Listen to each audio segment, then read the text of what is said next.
I'm Morgan, 31 years old, and 3 weeks ago, I sold my $350,000 condo to a developer, then vanished. 79 missed calls, 47 text messages, an email from my mother with the subject line, "What have you done?" in all caps. A 2 a.m. text from my sister, "Morgan, they're saying we have 30 days to move out. Where are the kids supposed to go?" I didn't answer. Not because I'm heartless, but because I'd spent my entire life answering, explaining, accommodating, and it was never enough. Before I continue, please take a moment to like and subscribe, but only if this story truly resonates with you. Now, where are you listening from today? Drop your city and local time in the comments. I'd love to know who's here with me. Let me take you back 4 weeks to Christmas Eve dinner when I stood in my parents' kitchen and heard something I'll never forget. Growing up in the Platt family, I learned early that love came with conditions. I just didn't have the words for it then. My father, Harold, spent 30 years at a manufacturing plant before his back gave out and forced early retirement. My mother, Diane, ran our household like a small kingdom where loyalty meant compliance and questioning her meant betrayal. Then there was Kelsey, my younger sister by 3 years, the baby, the one who needed protecting. I was the odd one out, the kid who buried herself in textbooks, who won a full scholarship to college while Kelsey dropped out after 2 semesters with $40,000 in student loans. The family narrative wrote itself. Morgan got lucky. Kelsey got life. What no one mentioned was the 4 jobs I worked through school, the summers I spent interning while my sister vacationed, the promotions I earned while she collected excuses.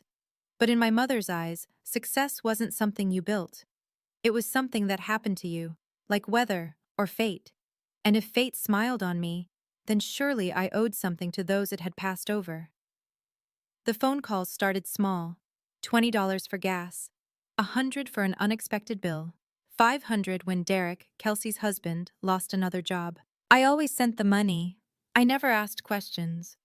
Looking back, I can't remember the last time my mother called just to ask how I was doing. Every conversation ended the same way, a request wrapped in guilt, delivered with the precision of someone who'd mastered the art of making obligation feel like love. I was the family ATM. I just hadn't read the fine print yet. But that Christmas, standing in the kitchen I'd grown up in, the terms and conditions finally became clear. 3 years ago, I bought a condo in a developing neighborhood on Chicago's northwest side. 2 bedrooms, clean lines, a view of the city that reminded me every morning how far I'd come. I paid off the mortgage last November. 8 years of disciplined saving, side consulting gigs, and saying no to vacations I couldn't afford. The day I made that final payment, I sat on my living room floor and cried, not from sadness, from relief, from proof that I existed outside of what my family needed from me. The neighborhood had changed since I moved in. New restaurants, a coffee shop on every corner, property values climbing steadily. My $280,000 investment was now worth $350,000, maybe more to the right buyer. My mother noticed. Every visit home came with comments that felt casual, but landed like stones. "You live alone in all that space?" she'd say, shaking her head. "Kelsey's kids share a bedroom the size of your bathroom." Thanksgiving last year, she pulled me aside. "You know, sweetheart, if you ever wanted to help your sister get on her feet, that condo of yours could change her life." I laughed it off. Surely she was joking. She wasn't. What I didn't know then was that Kelsey had already called the developers buying up the block. She'd asked if they were interested in purchasing her sister's unit. They declined. They didn't work through unauthorized intermediaries. She'd been circling my home like a shark for months, and I'd been too busy writing checks to notice the blood in the water. The Christmas dinner invitation arrived in early December. "Family only," my mother wrote. "We have so much to celebrate." I should have known then. Celebrations in the Platt family always cost someone something. Christmas Eve at my parents' house smelled like roasted turkey and cinnamon candles. White lights blinked along the porch railing. A wreath hung crooked on the front door, the same wreath from my childhood, its red bow faded to pink. Inside, the living room glowed. A small tree sat in the corner, weighed down with ornaments my mother had collected over 40 years. Frank Sinatra crooned from a Bluetooth speaker my father still didn't quite understand how to use. I arrived with gifts for everyone: a cashmere scarf for my mother, a new fishing reel for my father, art supplies for my niece Lily, age 5, and a stuffed dinosaur for my nephew Oliver, age 3. For Kelsey, a gift card to her favorite home goods store, practical and personal, safe. Morgan! Lily ran to me the moment I stepped inside, her arms wrapping around my legs. Aunt Morgan, I drew you a picture. I knelt down to accept a crumpled piece of paper covered in purple scribbles. It's beautiful, sweetheart. Is this a horse? It's you, she said seriously, with purple hair. I laughed and hugged her tight, breathing in the smell of children's shampoo and innocence. Kelsey and Derek arrived 20 minutes late, complaining about car trouble. Derek's handshake was limp. Kelsey's smile didn't reach her eyes. Dinner was pleasant enough: turkey, mashed potatoes, green bean casserole. My father told the same jokes he'd told for decades. My mother fussed over portion sizes. Oliver threw peas at his sister. Normal, familiar. But I caught it. The glance between my mother and Kelsey when they thought I wasn't looking. The slight nod. The way Derek checked his phone under the table, then showed Kelsey something that made her suppress a smile. They were waiting for something. After dinner, I offered to help with dishes. My mother waved me toward the kitchen. You're a saint, Morgan. Always so helpful. The kitchen sat at the back of the house, separated from the living room by a narrow hallway. I filled the sink with soapy water, scrubbing plates while Christmas music drifted from the other room. Then the music stopped. Someone had turned it off. Voices carried, low, conspiratorial. I turned off the faucet. Leaves January 2nd for Seattle, 2 weeks. My mother's voice. And Dad gets the spare key, Kelsey. He'll say he's watering her plants, feeding that ridiculous fish of hers. Derek spoke next, his tone eager. We should move fast. January 3rd. Get in before she lands. My hands froze around a wet plate. Change the locks first thing, Kelsey continued. By the time she's back, we're settled. What's she going to do? Call the cops on her own sister? My mother laughed softly. Morgan? She won't do anything. She never does. She'll cry, she'll pout, and then she'll get over it. She always does. That place is wasted on her anyway. Kelsey's voice dripped with something I'd never let myself name before. Single woman in a 2-bedroom, while my kids sleep in a closet? Exactly, my mother agreed. Family takes care of family. She'll understand eventually. I stood frozen in the kitchen, dishwater cooling around my wrists. My heart pounded so loud, I was certain they could hear it. I wanted to scream, to storm in and demand explanations, to finally, for once, fight back. Instead, I picked up the next plate, washed it slowly, dried it with a towel, and placed it carefully in the cabinet. They thought they knew me. They were about to learn otherwise. I wiped my hands on the kitchen towel, straightened my sweater, and walked back to the living room. My face betrayed nothing. Years of risk analysis had taught me one invaluable skill: never show your hand until you've calculated every outcome. All done in there? My mother looked up from the couch, her smile warm and oblivious. Squeaky clean. I settled into the armchair near the tree. Lily, want to show me more of your drawings? Lily bounced over with a stack of papers, and I made a show of examining each one. A house with smoke curling from the chimney, a rainbow with 7 distinct bands, a family of stick figures, 4 of them, none with purple hair. From the corner of my eye, I watched Kelsey studying me. Her gaze lingered a beat too long. Suspicious. Probing. I smiled at her. The turkey was delicious this year, Kels. Did you help Mom with the recipe? She blinked, thrown off. Yeah, I brined it overnight. You can really taste the difference. My mother beamed, crisis averted, normal restored. But nothing was normal. Not anymore. I looked at them. These people I'd spent 31 years trying to please. My mother, who confused control with love. My father, who'd rather stay silent than stand up. My sister, who'd learned that being the victim was easier than being accountable. And Derek, who'd married into a family of takers and fit right in. They had always seen my kindness as weakness, my silence as permission. They were wrong. By the way, I said casually, I'm meeting with my lawyer next week, just some paperwork. My mother barely glanced up. That's nice, dear. She had no idea what she'd just dismissed. Later that evening, Kelsey found me on the back porch. The air was sharp and cold. I stood wrapped in my coat, watching my breath form small clouds that dissolved into nothing. She appeared beside me, arms crossed, shoulders hunched against the chill. Getting some air? She asked. Just needed a minute. We stood in silence. Then she started.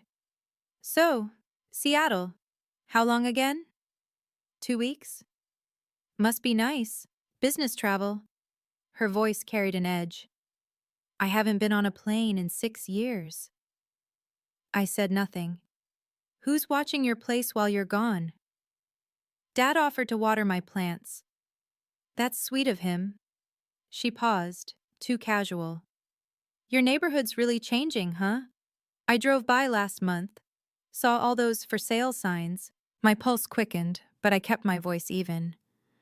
Developers buying up the block. They want to build something new. Anyone make you an offer? I turned to look at her. Really look. The envy she'd spent years disguising as concern. The calculation behind every sisterly gesture. A few people have asked, I said. I'm not interested in selling. Her jaw tightened almost imperceptibly.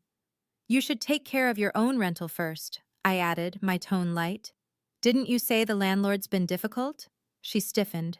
We're handling it. Good. Kelsey opened her mouth, then closed it. Something flickered in her eyes. Doubt, maybe. The smallest crack in her certainty. But she recovered quickly. Well, don't freeze out here. She turned and went back inside, leaving the door slightly ajar. I stayed a moment longer, watching the stars appear one by one. She'd been testing me, checking if I suspected anything. I'd passed her test. Now it was time for mine. I left my parents' house at 9:30, hugging everyone goodbye with practiced warmth. Drive safe, sweetheart. My mother squeezed my shoulders. And remember, leave that spare key for your father. Of course, Mom. The drive home took 40 minutes. I spent the first 10 in silence, gripping the steering wheel until my knuckles turned white. Then I called Elena. She answered on the second ring. Morgan, it's Christmas. Everything okay? They're planning to take my condo. I told her everything. The kitchen, the conversation, the casual confidence with which they'd discuss stealing my home. Jesus Christ! Elena exhaled slowly. What are you going to do? I don't know yet. You could confront them, call the police when they try to move in. And then what? Watch them cry and apologize, then do it again the moment I turn my back? Elena was quiet. Then, what about that Seattle promotion? The one HR's been asking about for 2 months? She was right. The offer had been sitting in my inbox since late October. Senior Risk Analyst, Pacific Northwest Division. Permanent relocation. I'd been putting off the decision, telling myself I wasn't ready to leave Chicago. But what was I staying for? I've also been getting calls from developers, I said slowly. They want to buy the whole block, my unit included. Morgan, are you thinking what I think you're thinking? I merged onto the highway, the city lights stretching before me. I've spent 31 years being the person they wanted me to be. Maybe it's time to figure out who I actually am. After we hung up, I typed a message to Marcus Webb, my real estate attorney. Marcus, I need to meet you on the 26th. It's urgent. I want to discuss all my options, including selling. The reply came within minutes. I'll clear my schedule. Marcus Webb's office sat on the 14th floor of a glass tower downtown. The day after Christmas, the building was nearly empty. Morgan. He gestures to a leather chair. Your message sounded serious. I told him everything. The kitchen conversation, the plan to move in while I was gone, the spare key my father would use. When I finished, Marcus leaned back. Let me make sure I understand. They plan to squat in your condo and present it as a done deal when you return? Yes. And you want to know your options? All of them. Marcus nodded. Option 1. Wait until they trespass, then call the police. They'd be removed, but they'd claim I gave verbal permission. It becomes my word against theirs. Exactly. Civil court. 3 to 6 months minimum. During that time, they could stay while the case drags on. And I'd be the sister who called the cops on her family. Marcus raised an eyebrow. That matters to you? I thought about Aunt Patricia, about the family grapevine, about how quickly Morgan kicked out Kelsey's children would spread. It's not about what they think of me, I said slowly. It's about the energy I'd spend fighting them. Every holiday, every family gathering, the battle would never end. Option 2, Marcus continued. You sell. The new owner handles eviction. You're not the villain. You're just someone who sold their property. The developers buying the block, are they still interested? Robert Smith? Very. He needs your unit to complete the project. I stared out the window at the gray Chicago sky. If I sold to him, I said, anyone living there would have to leave. Standard 30-day notice, non-negotiable with demolition permits. For the first time in days, I could breathe. Set up a meeting.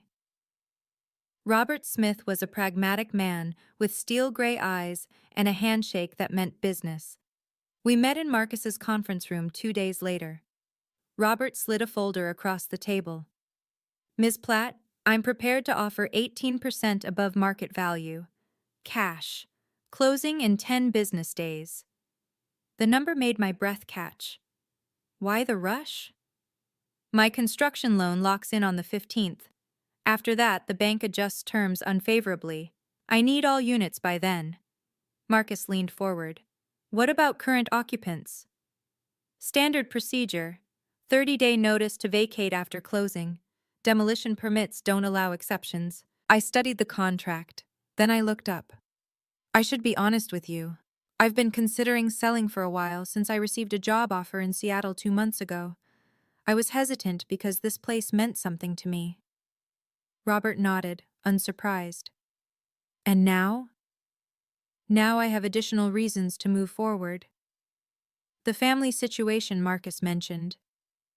Yes. I met his gaze. If I sell to you, I'm not the one evicting anyone. You are. Your company sends the notice, your timeline, your demolition permits. That's correct. So I'm just a property owner who sold to a developer. Nothing more. Robert's expression didn't change, but I caught a flicker of understanding. That's exactly what you'd be. One more question. Has anyone else contacted you about my unit? He paused. About 2 months ago, a woman claiming to represent her sister. I declined. We don't work through unauthorized parties. 2 months. Kelsey had been circling my home like a shark while I was still writing her checks. I'll need until January 7th to decide. After that, the offer expires. 7 days. More than enough time to be certain. I want to pause here for a moment. If you've ever been in a relationship where someone treated you like a resource instead of a person, where family meant obligation without respect, I'd love to hear from you in the comments. And tell me, what do you think I should have done? A. Confront my family directly, or B. Continue with my quiet plan? Drop your answer below. I'm genuinely curious. Now let me tell you what happened next. New Year's Eve, my Uncle Richard's house in the suburbs. The gathering was modest by holiday standards. About 15 relatives crowded into a split level from the 1970s. A folding table held a spread of potluck dishes, champagne chilled in a cooler by the back door. I arrived alone, bearing a bottle of wine I had no intention of drinking. Kelsey and Derek were already there, working the room like politicians at a fundraiser. Derek's laugh was too loud. Kelsey's smile was too bright. They radiated the particular energy of people who believed their ship had finally come in. I hung back near the kitchen, nursing a glass of sparkling cider and watching. It didn't take long. "Such exciting news," Kelsey was saying to Aunt Patricia. "We're moving to a new place in January. Much better neighborhood.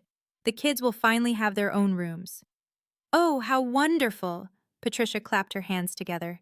"Did you buy?" Kelsey's hesitation lasted half a second. "It's a family arrangement. Morgan's place, actually. She's got all that space and it's just her, so—" My mother materialized beside them, right on cue. "Morgan's always been generous. You know how she is. Anything for family." The words hit me like ice water. Patricia spotted me across the room. "Morgan, your mother was just telling me about the arrangement. That's so sweet of you to share your home." Every head turned in my direction. My mother's eyes carried a warning I knew intimately. "Don't make a scene." Kelsey's expression dared me to contradict her. I felt the weight of their expectation, the assumption that I would fold, as I always had.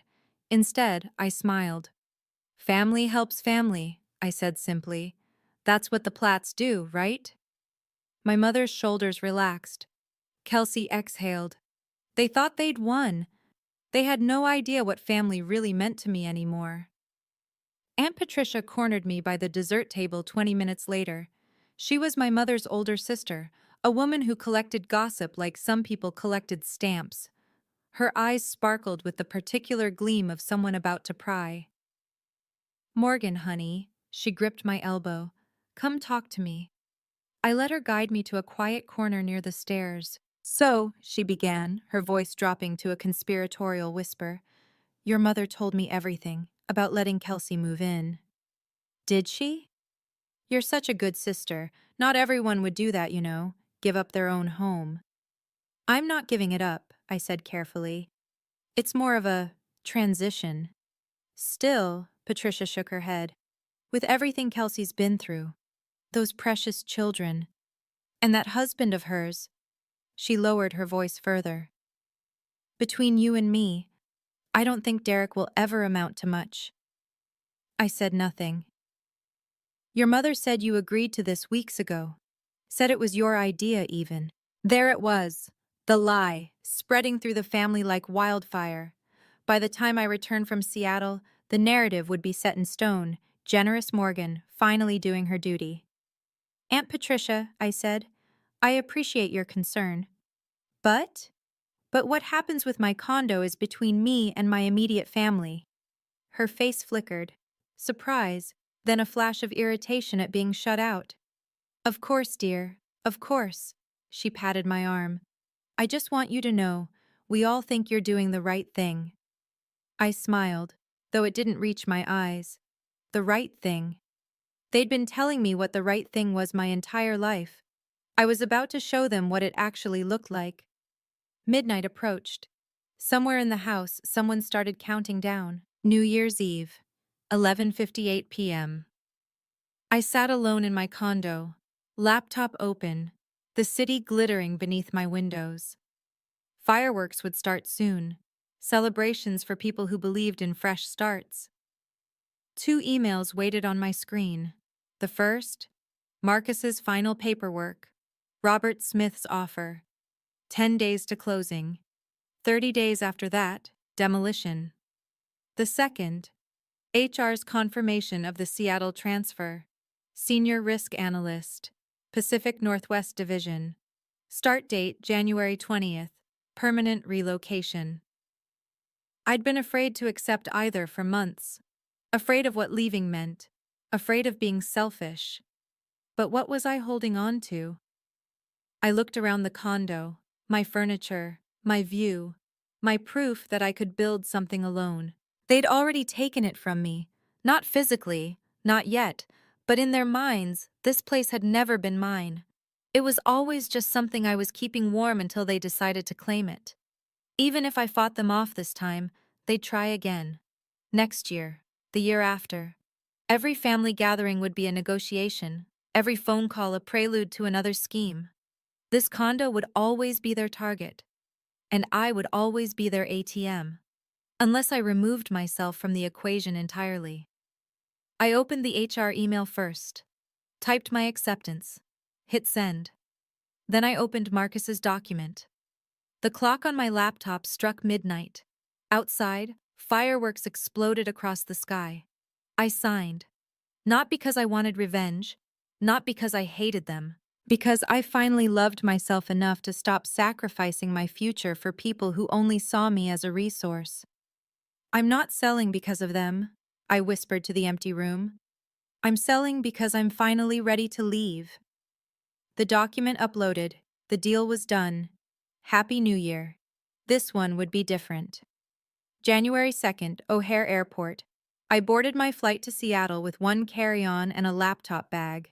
Everything else I needed would follow, or wouldn't. Material possessions had started to feel less important. Before takeoff, I called my father. Morgan. His voice was gruff, distracted. You at the airport? Just about to take off. You have the spare key, right? Got it yesterday. A pause. You need me to do anything specific? Just water the plants, feed Blueberry. Blueberry was my betta fish, a small blue creature who'd kept me company through 3 years of solitary dinners. Will do. I almost asked him, almost said, Dad, do you know what they're planning? Do you care? But I already knew the answer. Harold Platt had spent 58 years avoiding confrontation. He wasn't going to start now. Safe travels, he said, and hung up. The flight took 4 hours. I spent most of it staring out the window, watching the country scroll beneath me like a map being refolded. On January 3rd, my phone buzzed with an Instagram notification. Kelsey had posted a story. The image showed my living room, my couch, my bookshelf, my view of the Chicago skyline. Boxes were stacked in the corner. Oliver's stuffed dinosaur sat on my coffee table. The caption read, New chapter, new home, blessed. My throat tightened, but not from sadness, from the cold clarity of seeing exactly who my sister was. More photos followed throughout the day. Derek installing a new lock on my front door. Lily's drawings taped to my refrigerator. Kelsey posing in my kitchen, a glass of wine in her hand. They were making themselves at home. They had no idea they were decorating a demolition site. January 10th, Seattle. I sat in a coffee shop 3 blocks from my new office, laptop open, watching the rain trace patterns down the window.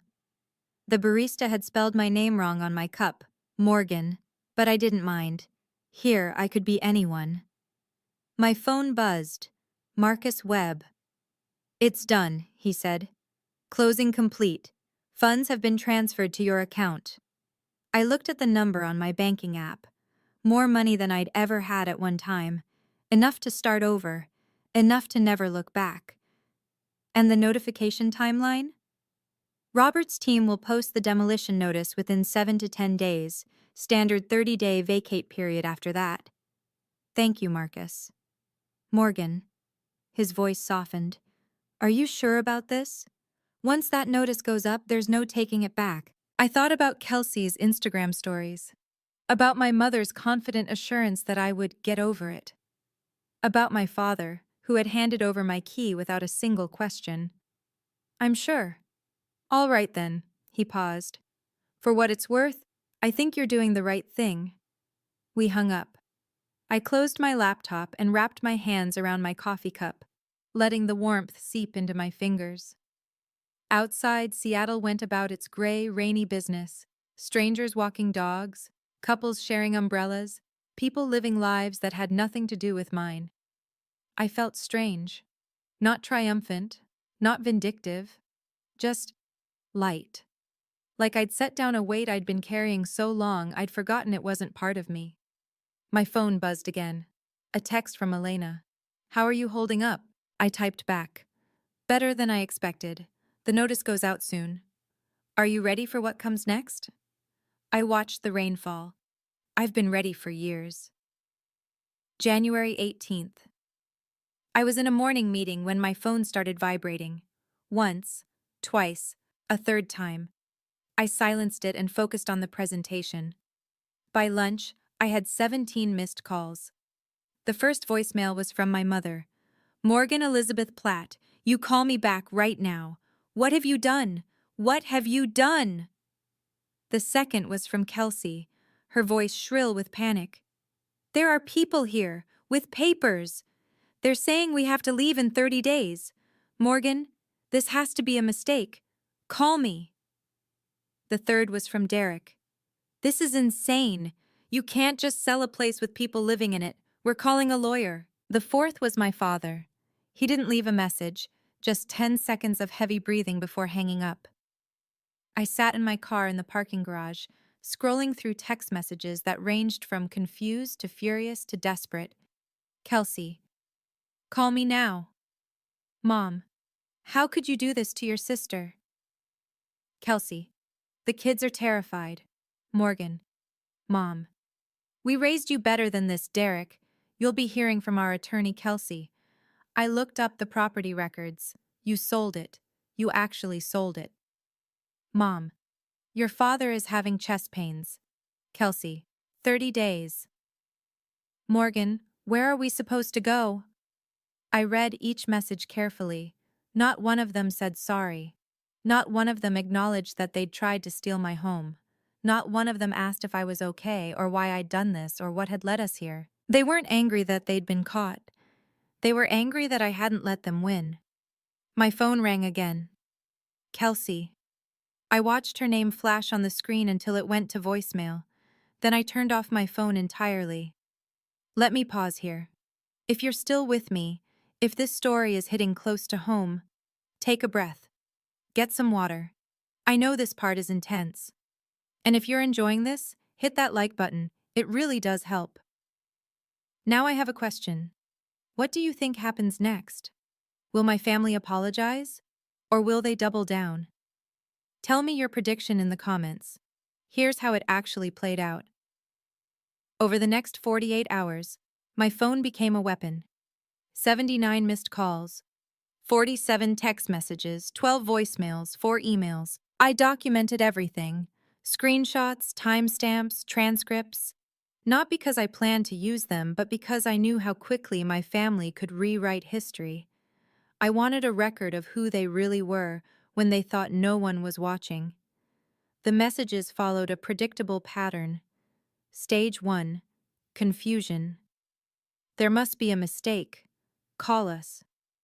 Stage 2. Anger. How dare you do this to your own family? Stage 3. Guilt. Mom hasn't stopped crying. Dad's blood pressure is through the roof. Stage 4. Threats. Derek's cousin is a lawyer. We're looking into our options. Stage 5. Bargaining. Just call us. We can work this out. Please, Morgan. What none of them said. We're sorry we planned to take your home without asking. What none of them admitted. We were wrong. Kelsey's messages were the most revealing. You knew we were moving in and you sold it anyway? Not. I'm sorry we tried to steal from you. The kids are crying every night. They thought this was going to be their new room. Not. We should have asked permission.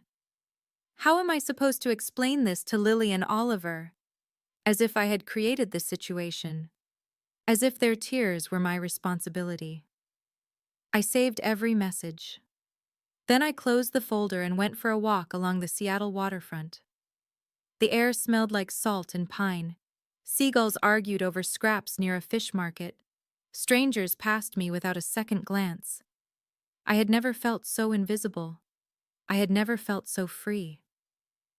On January 21st, 3 days after the notice went up, I broke my silence. One email, sent to my mother, father, Kelsey, and Derek, CC'd to Marcus Webb. I wrote it sitting at my kitchen table in my temporary Seattle apartment, a cup of tea growing cold beside me. I revised it 6 times before sending. Subject, Regarding the property at address. To my family, I have sold my condominium, a property I purchased with my own money and owned solely in my name, to a development company. This was entirely within my legal rights. I am aware that some of you moved into the property without my knowledge or consent during my absence. The new owners have issued a standard 30-day notice to vacate, as is their right under the demolition permit. I will not be discussing this matter further. If you require assistance finding new housing, I recommend contacting the Chicago Housing Authority or similar local resources. This is my final communication on this subject. Morgan, I didn't explain. I didn't accuse. I didn't list their offenses or catalog my pain. I simply stated facts and closed the door. The responses came quickly. From Kelsey, "That's it? That's all you have to say?" From Derek, "This isn't over." From my mother, "I don't know who you are anymore. The daughter I raised would never be so cruel." I read each one, then archived them. My mother's words should have hurt. Maybe in another life they would have. But something had shifted inside me, a door closing, a lock turning. The daughter she raised would have apologized, would have cried, would have found a way to make everyone else comfortable while shrinking herself into nothing. That daughter didn't exist anymore. I closed my laptop and watched the rain fall over Puget Sound. The family grapevine worked fast. Within a week, I'd received messages from 3 aunts, 2 uncles, and a cousin I hadn't spoken to since high school. The narrative had crystallized.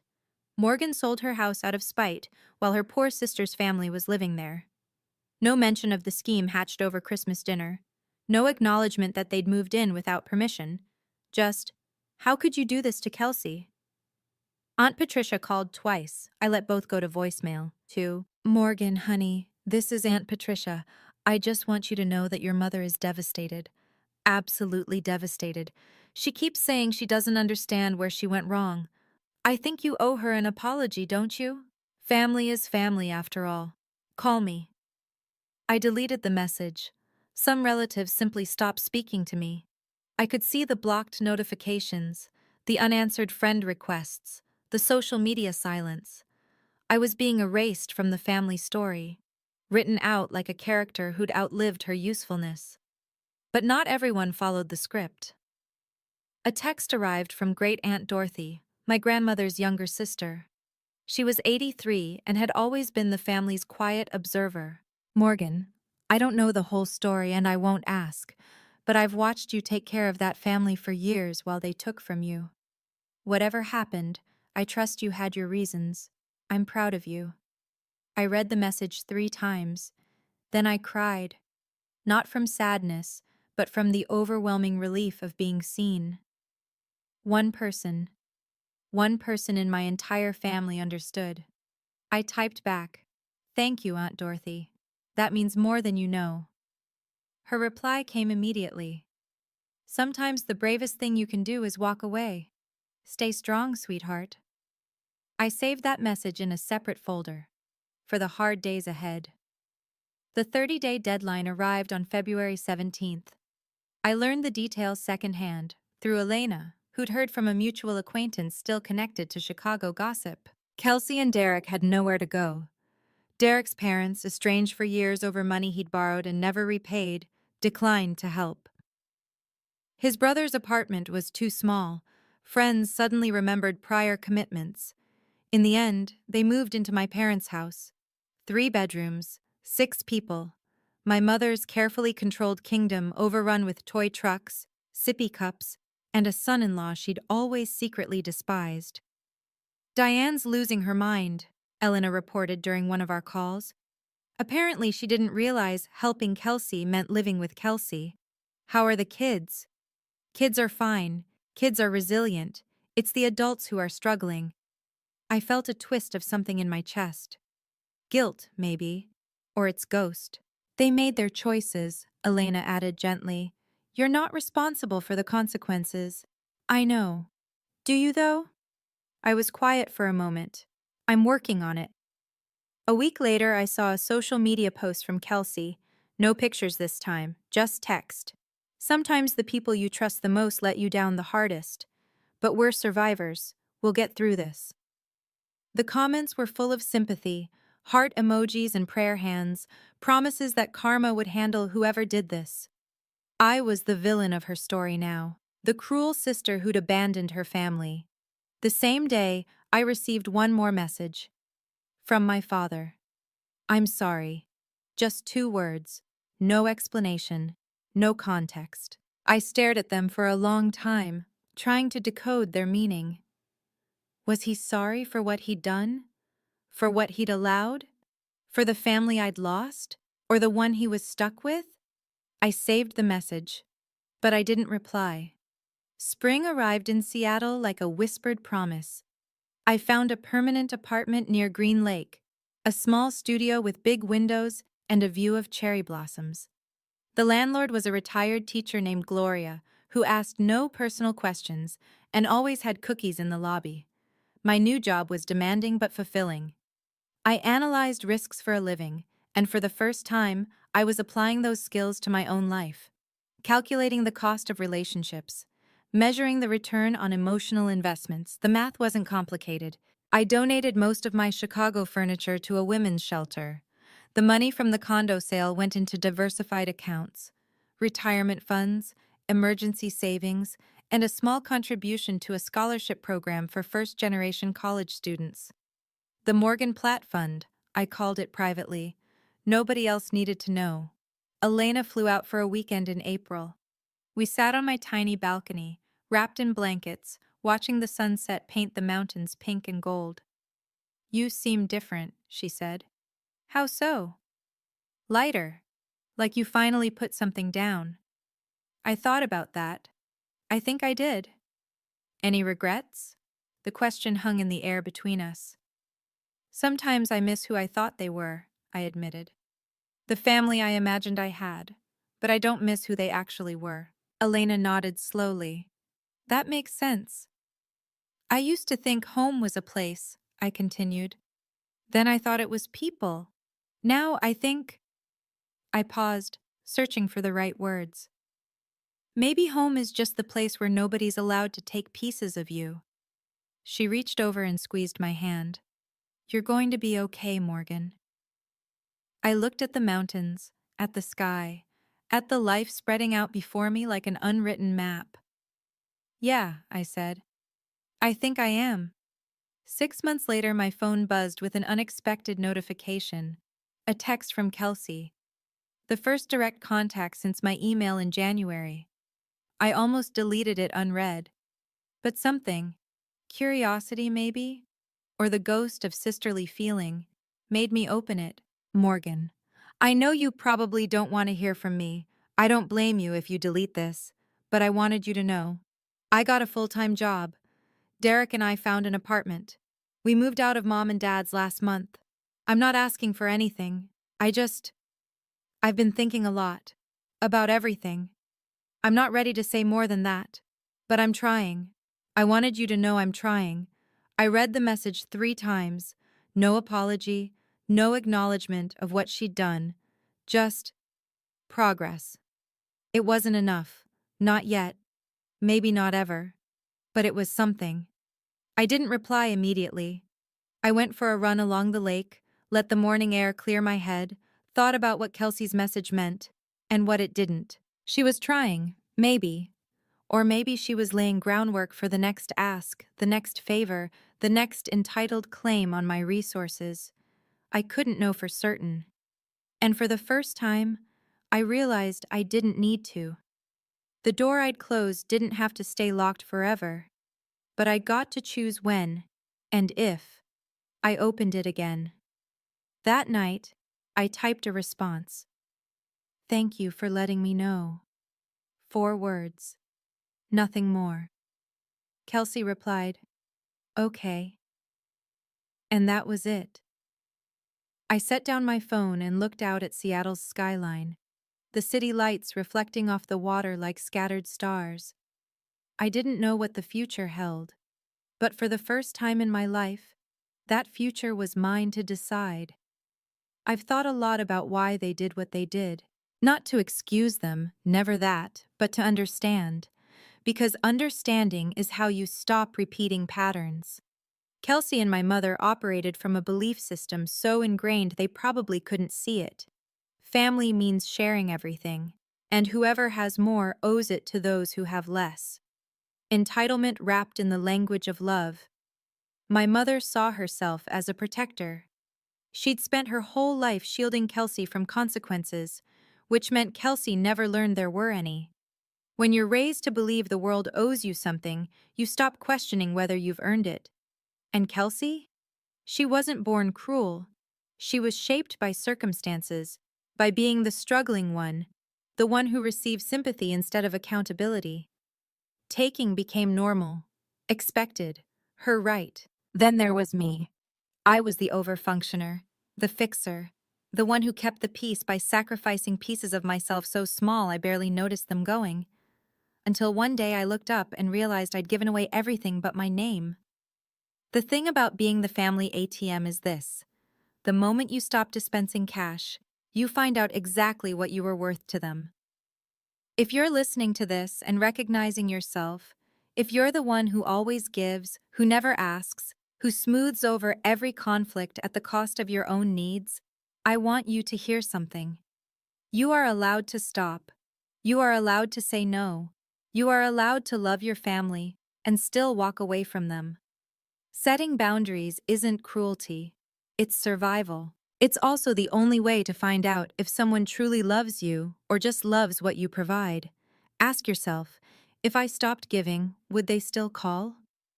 The answer might break your heart, but it will also set you free, and that's my story. If you stayed until the end, thank you. Truly. I'd love to hear from you. Have you ever had to set boundaries with your family? How did it go? What did you learn? Drop your story in the comments. I read every single one. And if this resonated with you, please like, subscribe, and check out the similar stories linked in the description below. Take care of yourselves. You deserve it.